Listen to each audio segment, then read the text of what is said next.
Hi everybody, welcome back to my channel. So as promised, in this week's video, we are going to be doing an oil painting portrait. I gave you guys some hints in the last video. I said that she was a Twitch streamer, but of course, as you can see by the title of this video and by the painting, if you're familiar with her, today we are going to be painting the one and only vanillamace. So for those of you who don't know, vanillamace is a TikToker, streamer, YouTuber. She posts like vlogs and stuff on her YouTube channel, and then she does like gaming on streams and just like random stuff on TikTok. I feel like she's just funny. People just like her because she's funny and she gives like good relatable life advice or whatever. I enjoy her content, and so I wanted to paint her, and I'm gonna send it to her because she does have a PO box and she opens all of the PO box stuff on her stream. So I'm gonna send this to her and hopefully she opens it on live stream so she can come and watch this video, because I'm gonna write her a little note. So hopefully she likes it. Hopefully you guys like it. If this is your first time, please like and subscribe. Please stick around. If this is not your first time, please like it anyways, and welcome back. And yeah, you guys, I think I really did my big one on this painting. So if you would like to see how I did my big one on this painting, keep on watching. Thank you. Okay, let's get into it. So to start off, I just really quickly off camera primed my panel with the Liquitex medium flow acrylic paint in fluorescent pink, and then I'm doing my sketch with the medium flow in quinacridone magenta. And I also off camera threw on a quick grid and colored pencil, and I just always do this grid whenever I'm scaling up an image on a painting. It's just a square that I divide into 4 and then throw an X over top, and it always does me good. I've never had any problems with this grid system. It's quick, it's simple, and it's efficient, and I like it. I like to use these acrylic paints for my underpaintings because they dry fast, so I can do it really fast and also not wait for it to dry to start my painting, and because I don't waste oil paint whenever I'm doing larger pieces like the last one you guys saw in the background of my videos. If I were to do like a 30 by 40 or something even bigger with oil paint to base it out, not only would that take forever to dry, it would just use up way too much paint and it would not be cost effective. And for this sketch, I just have my reference photo pulled up on my iPad with that same grid overlaid on top of it. The photo is from vanillamace's Instagram. A photographer took the photo. I'll put their Instagram handle on the screen. But yeah, this is not my intellectual property by any means. I did not come up with this. I just chose this photo of her because it was the most recent photo with the best quality, meaning that like I could zoom into it and it wouldn't turn pixely, and it had nice paintable shadows and colors, as opposed to like selfies or like photo booth pictures or something that there's like a screenshot from a live. I also want to address the elephant in the room, that is the fact that the sketch does not look like vanilla at all. I do end up fixing that just by nature of the fact that I can now look at a reference photo and say, this is what I see, so this is what I'm going to paint, and not this is what I've drawn, so this is what I'm going to paint. So we can just all collectively ignore this drawing because it's not what I'm going to paint later on. But I am putting it just for the sake of, this is the process. You know, sometimes you draw things wrong and you have to go in on the painting later on and just say, actually, I think the eye goes here. And the eye probably does go there. Because if you're looking at it and saying, that's wrong, then it's probably wrong.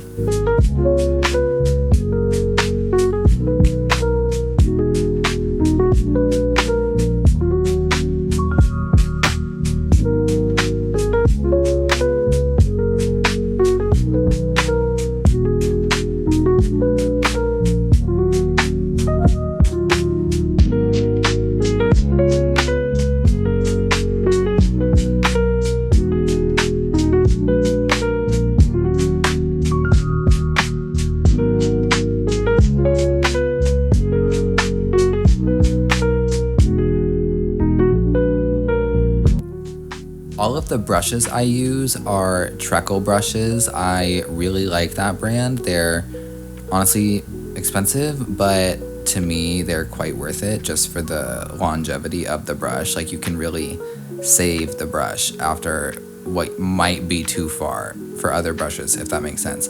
But also, you don't need nice expensive brushes to make a nice expensive painting. You can make a good painting out of brushes from the craft store. I have brushes from the craft store that I love and use, but I just like my treacle brushes because I'm the type of person where I like investing my money in nice materials. It makes me feel good while I'm painting, and I think that's an important part of the process. So that is why I buy them.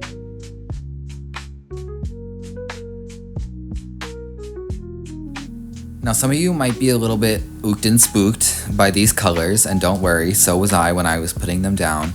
I think it was because the last painting that I did was gray and blue and pink. You guys saw it in the background of my videos, and I couldn't find my paint scraper to scrape off my palette, so all that paint was just sitting there, and the colors that I was mixing looked super orange and vibrant and gorgeous when I was mixing them against the blue and the gray, and then when I was putting it down on the canvas, it was just all yellow and muddy and not great.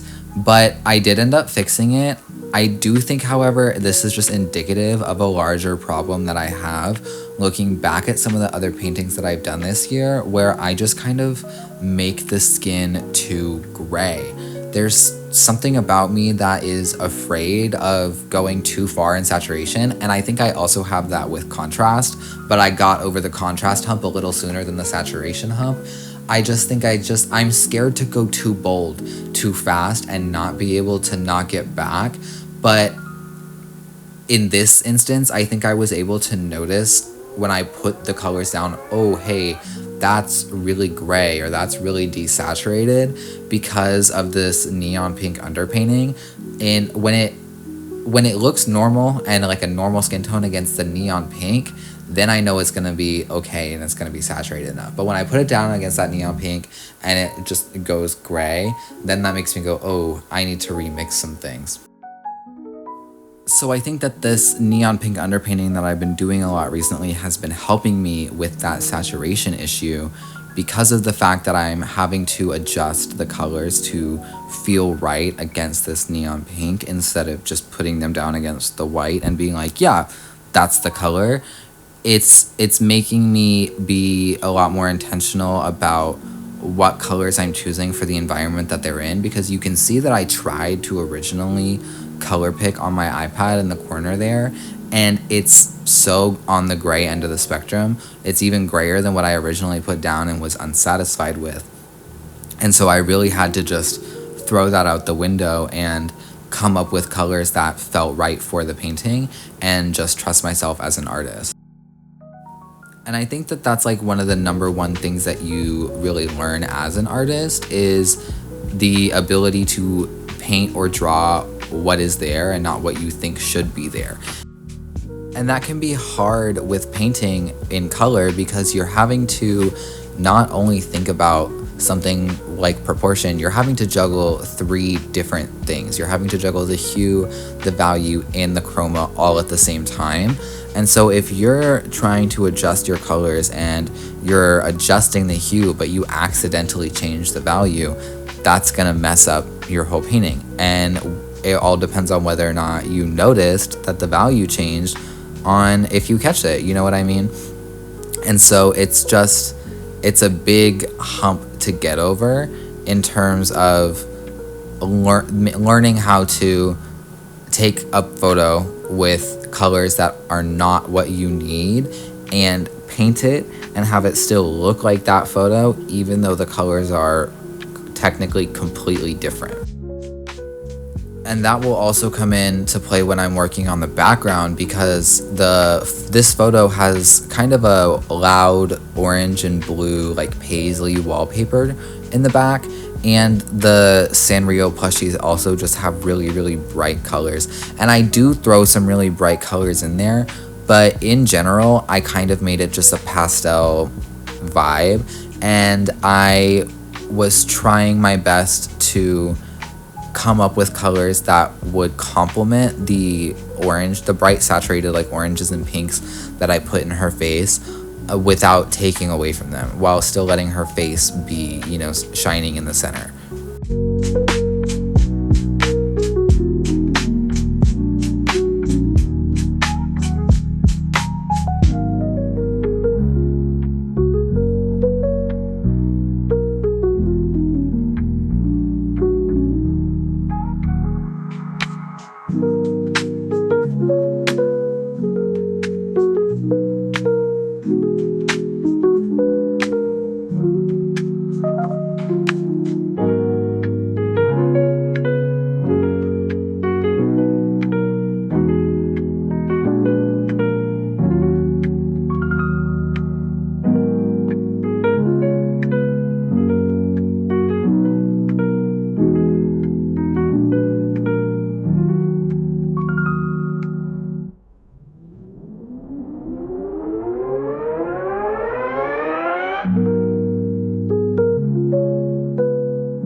Something you'll see me doing every so often during the background is just throwing whatever color I'm using into what would be the wall.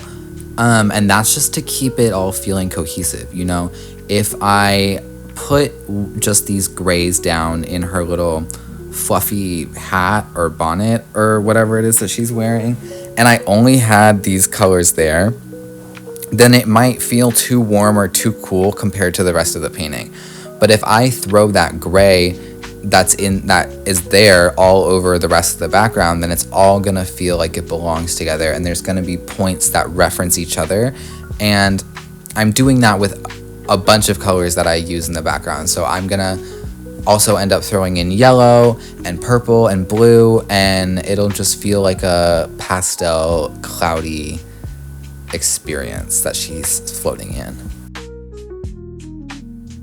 And then here on the bonnet, I'm also doing much more expressive brushstrokes. In the entire background, I'm trying to be much looser and more expressive in order to allow the viewer to focus on her face.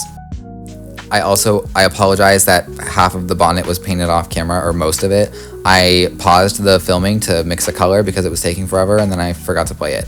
But here now I'm doing the Sanrio plushies, and these were a lot of fun. But like I said, I'm trying to keep this all very limited so that the focus is really on her face, and these sort of fade out into the background, which is the way that some of the old masters painted, because that's the way that our eyes work. When you're looking at something, you're really only focused on that thing, and everything else, if you pay attention to this, is blurry. It's out of focus. And so if you were to paint something where every single thing is in focus and every single thing has a crisp line, it's gonna look much more like a photograph. But if you paint something where the focal point, or where you want the viewer to look, is super highly rendered and fleshed out, and then you leave everything else a lot looser while not getting abstract with it, it can feel more like seeing something with a natural eye, and it can make it feel more alive, because that's just how your natural eyesight works.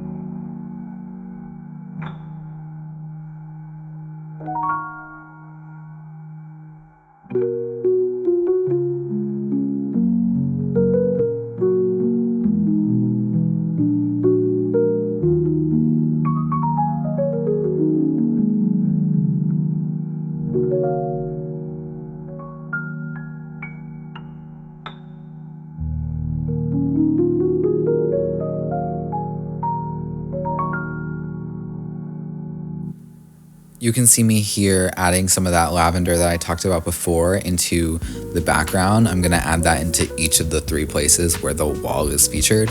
And that's just gonna help with the cohesion, because that lavender is not only in the whites of the Hello Kitties, but it's also in her under eyes, and so it's gonna tie her face into the background as well.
After I was done with the background, I just went in to do the final touches on her face. I did the little rhinestones that say vanilla on her eyebrows, but I did cover most of that with my face, unfortunately. But yeah, I just did my little finishing touches with a small brush, and that was it, you guys.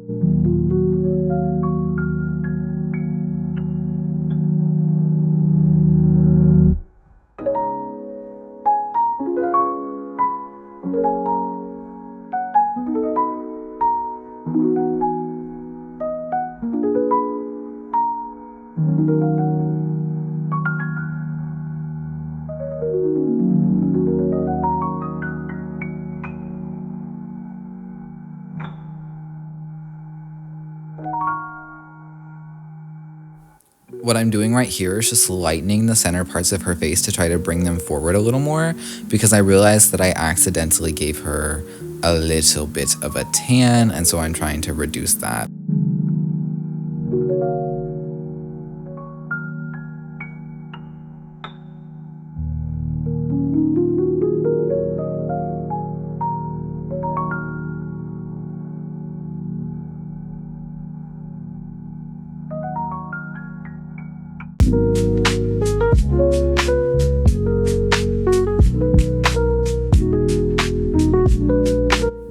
And here I'm just adding my very final highlights after everything else had dried, and going back in and of course bringing out some more of those highlights from before, lightening her up a little bit more in the center of her face to bring out that 3D form.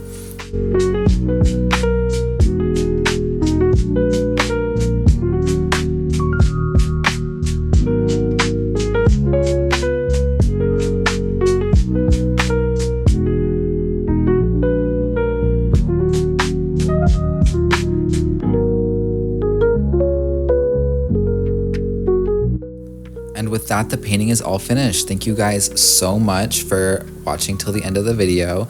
Please like and subscribe, comment what you think about it. Do you guys watch vanillamace? Will you go watch her now if you didn't before?